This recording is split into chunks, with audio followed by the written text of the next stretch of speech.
What's going on, guys? It's Jimmy here with your second stimulus check update. And in the last video, I asked you who you thought was going to win the presidential election and try to put aside whether you were a Democrat or Republican and just who you thought would win. Now I want to ask you, what do you think of Nancy Pelosi? Whether you're a Democrat or Republican, put that aside. What do you think of the Speaker of the House of Representatives, who's the leader of the Democrats? What do you think of Nancy Pelosi? Let me know your thoughts down below in the comments.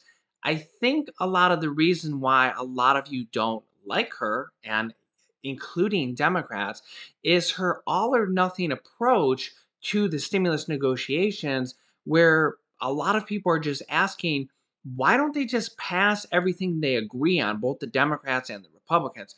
Both sides already agree on a $1,200 stimulus check, a check for dependents of at least $500. We've now started to see the White House throw around possibly having the check for dependents be more than $500, be $1,000. Okay, but both sides agree on stimulus checks. Both sides also agree on unemployment of at least $400 per week. The Republicans want $400 per week and the Democrats want $600 per week. Why not pass at least $400 per week and help out the 25 or 26 million Americans that are still on unemployment and have lost their job during this pandemic? I mean, we're seeing tens of thousands or even hundreds of thousands of new people, just brand new, from the airlines and from Amtrak and from all these brand new, just recently announced unemployments.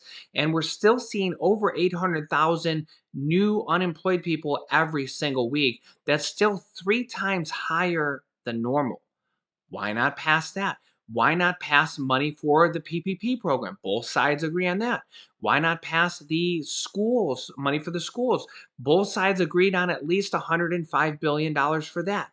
Why not pass this stuff now? Both sides actually also agree on mortgage and rental assistance.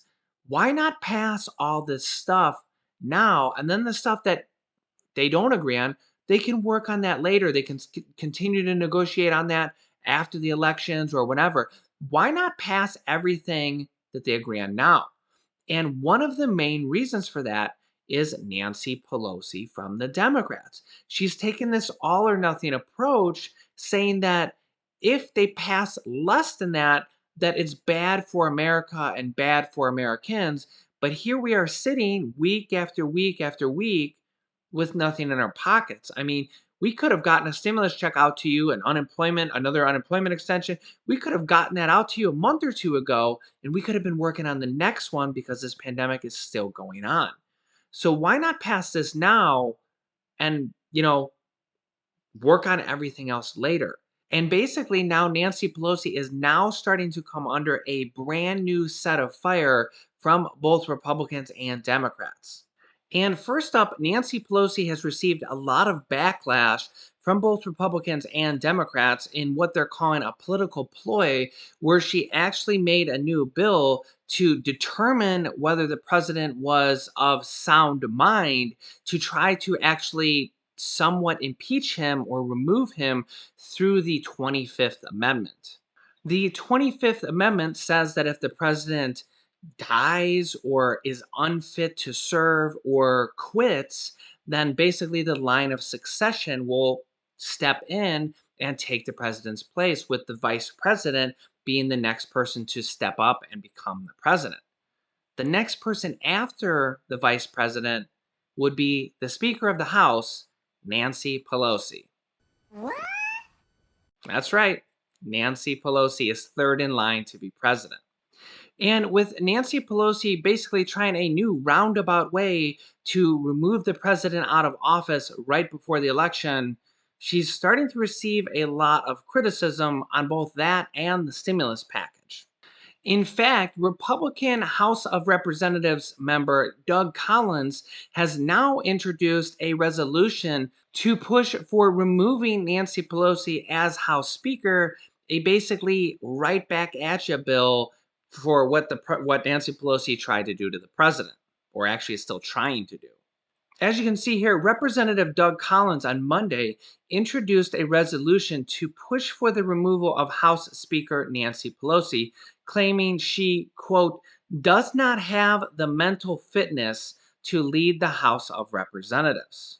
Quote, Speaker Nancy Pelosi's unwillingness to abide by the Constitution, combined with her recent actions, call into question her own mental fitness, which is why it's critical that the House of Representatives demand her removal from the line of succession.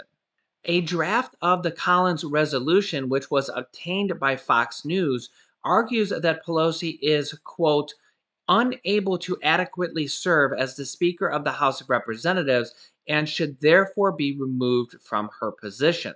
The resolution states that Nancy Pelosi, quote, has spent the majority of the House of Representatives' time pursuing baseless and fruitless investigations against President Trump and his administration, including launching an impeachment inquiry against him in the fall of 2019 that eventually failed in the Senate.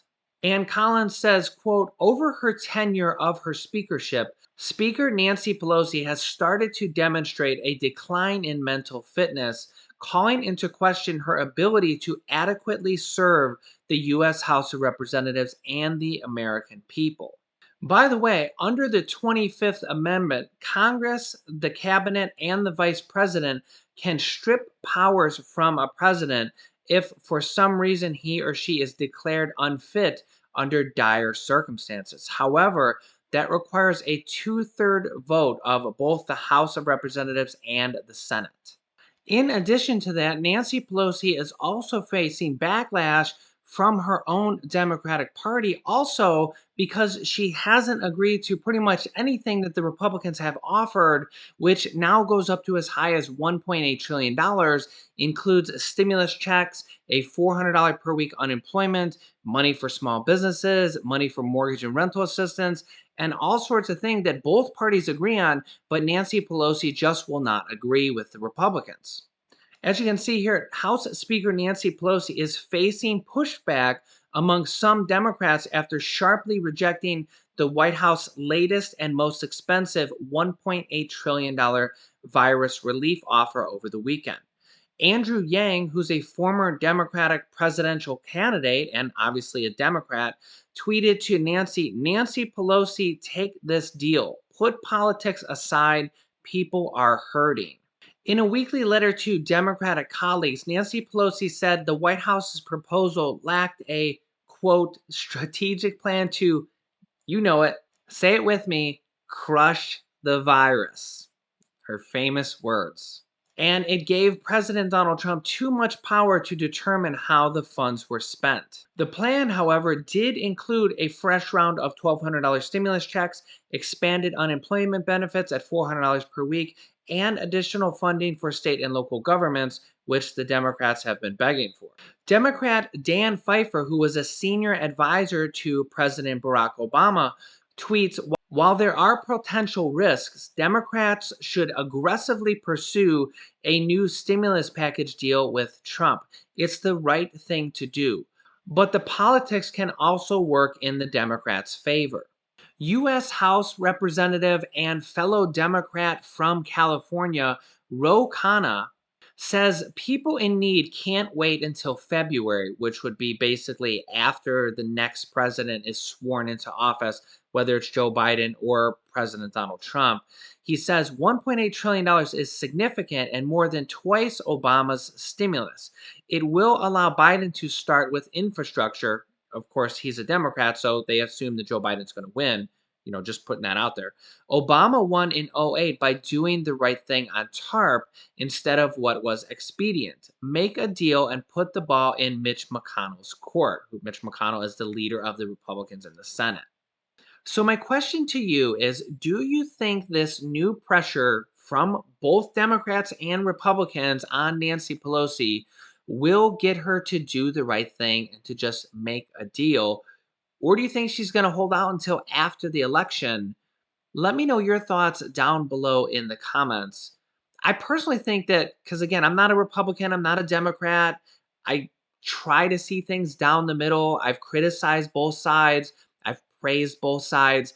I personally wish Nancy Pelosi would just take the deal, or maybe, negotiate the last little bit of negotiation and tie it up tomorrow. Just finalize it, say, hey, let's just make a deal now. Okay, maybe she negotiates her last little thing and gets the last word in. But making this deal would be the best thing right now for the American people, not making them wait anymore. I mean, I've seen thousands of your guys' comments saying, we need stimulus now. We needed stimulus last month. We need it, again in another month or two. We need ongoing stimulus as long as this pandemic is going on. So I really hope she just takes the deal. I mean, the deal is there for the taking. She could say, okay, it's there. The problem with the White House going up higher, 2 trillion or higher, is they need those 13 Senate Republicans to agree to a deal. And those are all completely different people. Trying to get 13 different people to all agree on anything. Well, you know how that is. Read through the comments on any one of my videos, and especially the last video where I asked, do you think Biden or Trump is going to win the re-election? And I think there was over 5,000 comments the last time I'm looking at it. It's like every answer is different. So getting a whole bunch of people to agree on anything is difficult. So Nancy Pelosi can just agree with Treasury Secretary Steve Mnuchin. It's just two people. And then Trump can do his thing to basically say to the Senate Republicans, okay, guys, we need you to step up. We need 25% of you to say yes to this package. And remember, we've both seen several officials now from the White House saying that the Republicans in the Senate will vote yes for it when the time comes if the president endorses it. So the White House seems to think they got those 13 votes. So really all we're waiting on now is for Nancy Pelosi to take a deal. I mean, we might see President Trump go even higher, but the problem is if he goes higher, then the Republicans might not vote for it. And also if he goes higher, that probably doesn't mean any more money in your pocket. That probably means more money for states and cities, which doesn't really directly go to Americans like stimulus checks do, or unemployment does, or mortgage and rental assistance does. All that stuff's already in the package and it's already pretty much agreed on. So let's just pass this deal and get this done. Let me know what you think. And while you're here, make sure to smash the like button for us. It really helps out our channel. And subscribe down below if you haven't yet. We're almost at 250,000 subscribers. And when we do, we're going to have a new contest for what's in the box. And I'm going to be giving some money to you guys, whoever can guess correctly. So that should be starting here within the next day or two. So make sure to subscribe so you don't miss out. And you can click on this top video to watch my newest stimulus check videos next. And this video teaches you how to start a business selling products on Amazon FBA. I have students that have replaced their entire 9-to-5 income by selling products on Amazon, and I teach them how to do that. Click on one of those videos to watch them next. Thanks, and I will see you in the next video.